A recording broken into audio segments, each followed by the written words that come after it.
Amazon rain forest ये बहुत बड़ा है। साउथ अमेरिका में फैला हुआ हरा चादर। हम लाखों स्क्वायर माइल्स की बात कर रहे हैं, एक ऐसी जगह जो जीवन से भरी हुई है। ये सिर्फ जंगल नहीं है, ये तो ट्रेजर चेस्ट है, सीक्रेट्स और वंडर्स से भरा हुआ, जिसे हम अभी समझना शुरू कर रहे हैं। सोचो, एक कैनोपी के नीचे चल रहे हो, इतना घना कि सनलाइट नीचे मुश्किल से आता है।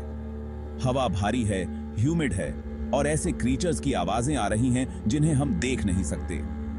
यह है अमेज़न, इनक्रेडिबल बायोडाइवर्सिटी की जगह, जहां धरती पे कहीं और से ज्यादा प्लांट्स और एनिमल्स की स्पीशीज रहती हैं। लेकिन यहां सिर्फ स्पीशीज की संख्या ज्यादा नहीं है, उनकी यूनिकनेस भी है। रंग बिरंगे मैकॉज से लेकर स्टेल्थी जैगुआर्स तक, अमेज़न ऐसे क्रीचर्स का घर है जो दुनिया में और कहीं नहीं मिलते।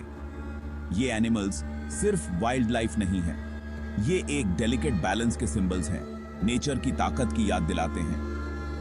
हमें एक इंपॉर्टेंट बात समझनी होगी, अमेज़न कोई दूर जंगल नहीं है, ये हमसे जुड़ा है, हमारे सांस लेने वाली हवा से, हमारे प्लैनेट के क्लाइमेट की स्टेबिलिटी से।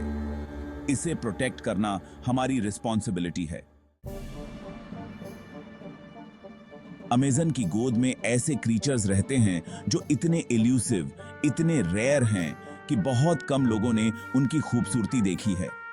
ये आपके रोज देखे जाने वाले एनिमल्स नहीं हैं, ये कहानियों वाले, हवा में विस्पर्स वाले जानवर हैं, जैसे अमेज़न रिवर डॉल्फिन।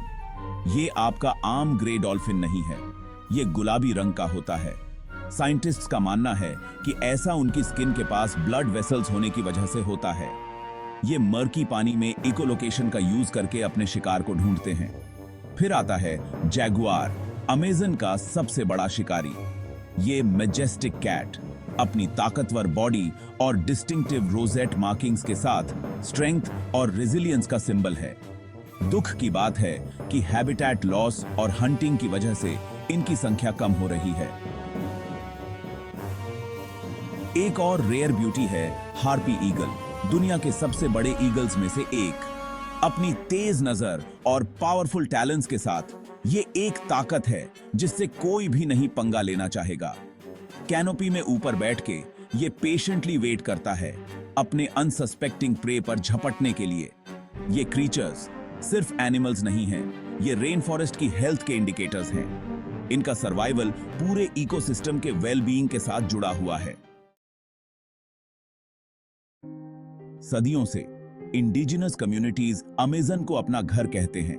वो नेचर के साथ हार्मनी में रहे हैं।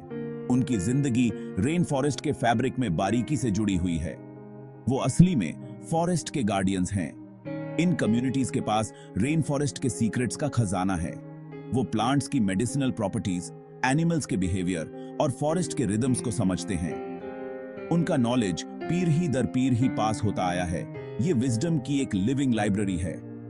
लेकिन उनके जीने का तरीका खतरे में है।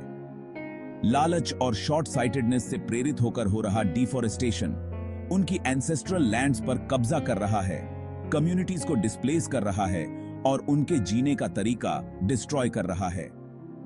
हमें याद रखना चाहिए कि अमेज़न को प्रोटेक्ट करना सिर्फ ट्रीज और एनिमल्स को बचाने के बारे में नहीं है। ये उन लोगों के कल्चर्स और लाइवलीहुड्स का रिस्पेक्ट और प्रिजर्वेशन करने के बारे में है जो इसे अपना घर कहते हैं।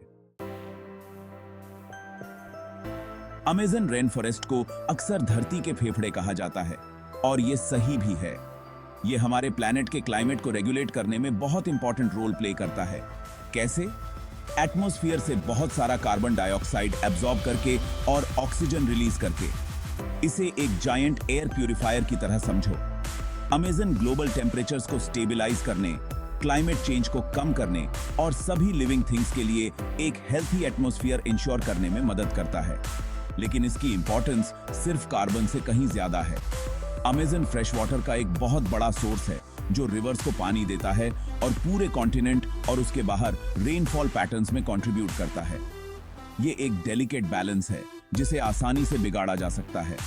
अमेज़न की हेल्थ का सीधा संबंध हमारी अपनी हेल्थ से है। अगर रेन फॉरेस्ट को नुकसान होता है तो प्लैनेट को भी होगा और हमें भी। हमें इस वाइटल इकोसिस्टम को प्रोटेक्ट करना ही होगा, अपने लिए और आने वाली जनरेशंस के लिए।